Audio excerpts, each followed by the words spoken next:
अब ये जानिए, दफ्तर खर्जा ने डेली न्यूज़ में वजारत खर्जा से मुतालिक शाया होने वाली खबर मुस्तरद कर दी है।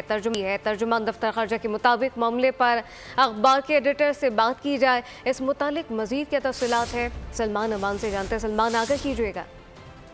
जी बिल्कुल, अमेरिकन कांग्रेस के अरकान का सदर जो बाइडेन को लिखे गए खत के हवाले से ये स्टोरी सामने आई थी और उसके ऊपर दफ्तर खारजा ने सख्त रद्द-ए-अमल जाहिर किया है। स्टोरी को यकसर मुस्तरद कर दिया है और दफ्तर खारजा का कहना है कि इस हवाले से जो अखबार का एडिटर हैं उनसे बात की जाएगी और उसके अलावा जो एडिटोरियल स्टैंडर्ड्स हैं, जर्नलिस्टिक एथिक्स हैं, उसके ऊपर अखबार के एडिटर से बात की जाएगी। और इसके साथ ही दफ्तर खारजा ने एडवाइस किया है मीडिया को कि वो इस किस्म के हसास मामलात के ऊपर या कोई भी स्टोरी शाया करने से पहले दफ्तर खारजा से तस्दीक जरूर कर लें। और डेफिनेटली अगर हम बतौर जर्नलिस्ट भी बात करें तो इस किस्म की जो सेंसिटिव मामलात हैं, दो तरफा ताल्लुकात हैं पाकिस्तान के अमेरिका के साथ या किसी भी मुल्क के साथ, उसके ऊपर इस किस्म की स्टोरीज शाया करना जिसके ऊपर कोई ऑफिशियल वर्जन ना हो या दफ्तर खारजा उसको ऑन ना करें, वो इदारे के लिए और जो एडिटोरियल बोर्ड है डेफिनेटली उसके लिए एम्बैरेसमेंट का बाइस बनता है। जी सलमान अमान, बहुत शुक्रिया।